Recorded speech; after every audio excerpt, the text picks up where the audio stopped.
Welcome, very special edition, ball up top, post game, after game one, special guest, Big Perk, my main man.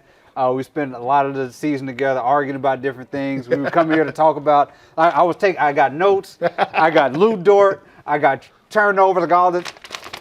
It don't even matter. What happened? What happened at the end of that game? I have no clue. I was preparing for a thunder win. Pacers did it again. What happened? Well, I thought the Pacers couldn't get a game in this arena, right? Yeah. And what you got to give a lot of credit to Rick Carlisle. Taking bigs off the floor. Yes. Going with small guys with Pascal Siakam basically at the 5, giving them space and trusting the others, right? Tyrese Haliburton, I'm thinking that he has to be in attack mode, but he started off, he's trusting others. And then guys started making shots and making plays. You had Nembhard, you had, Aaron Nesmith, Obi Toppin was huge. And all of a sudden they just kept chipping away. And next thing you know, they get it to 4 and the crowd get quiet. Yeah. And then all of a sudden they get it to 2, and then all of a sudden now we looking at the Pacers with Tyrese Haliburton with a game winner. When Dort gets the block at the end, SGA comes back for the layup. Game feels like it's over. But Nembhard, I think before then, like he turned into Steph Curry, Allen Iverson dribble, step back 3, and that's what sort of my antenna went up towards. This may be another one of those Indiana games. But of course, like you mentioned, Haliburton, another clutch shot, one in every series. I said if Indiana had a chance, they need to have one heist game in these first 2 games. This was a heist game for them. Haliburton, is he putting together is this one of the most clutch playoffs we've ever seen? I don't care what happens with the rest of this. This is one of the most clutch playoff Absolutely, you got to give him his card, right? Yeah. Every major shot, every game winner. Rick Carlisle said, you know what, I'm not calling any timeouts. I trust his team to get off a good shot, and he did that. He got to his spot, raised up over Case and Wallace, and nailed a 1-2 dribble pull-up. But again, I got to give credit where credit is due. I thought when Shea got fouled, he pushed Nembhard. Nembhard walked to the free throw line, pushed him back. I said, okay, we got a little heat going on here, right? Because you don't never really see Shea get out of character like that. So, and all of a sudden, Nembhard turned it on. But it's the trust, right? And this is why Rick Carlisle is a great coach. You think about this time in and time out, when we talk about him, it's like, hey, he empower and max out his guys. Yeah. Right? You don't get that. Like, that's why they're here, because the belief he instilled into them, the trust that he have in them, he maxed those guys out, and they max out for him on both ends of the floor.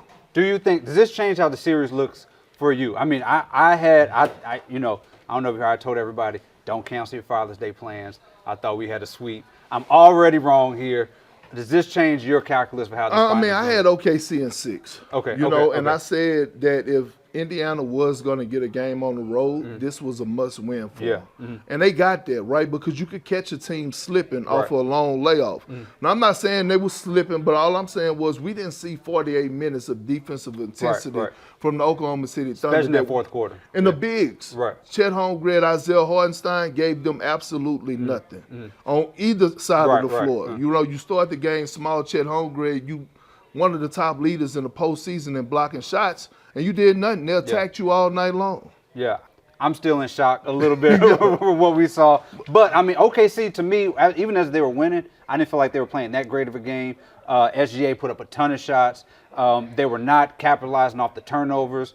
They still felt like they did have that rust. They kind of gave this game away. I think it's going to be 5. What do they need to do to improve besides the big? You mentioned the bigs. What do they need to improve for game 2? Well, they just got to put together 48 minutes, right, of defensive intensity. I didn't see it all across the board from everybody. Right. That's the major thing, right? It can't just be Luke Dort out there diving on the floor for loose balls. And Jordan Caruso, incredible game by absolutely. those two. It got to be collectively, right? Collective. And again, we saw this happen in the Nugget series, right? Like OKC, we thought they had control of the game 1, and all of a sudden Denver just kept punching. But again, like OKC, they gonna stay even keel. They're not gonna feel sorry for themselves, and you better believe that they're gonna respond in game 2. All right, last question. This is the most important question for me. I've never been to OKC before. Where can a brother get some food? I came from Atlanta. Now I need some food. I need OKC food picks. So they got Cajun King. Okay. Right. If you want some like seafood, Cajun style, you know what I mean? They mix it up a little bit. Okay. They closed down one of my favorite restaurants, Mickey Mantle's, which I'm very disappointed in that. But I got to kind of find my way a little bit because things then changed up. But I will say Cajun King got some groceries over there. Cajun King, that's what we need. That's what I need because the brother over here, I can't find no lemon pepper wet. Wings, none of that stuff all right flats. here. We go flats. We need some.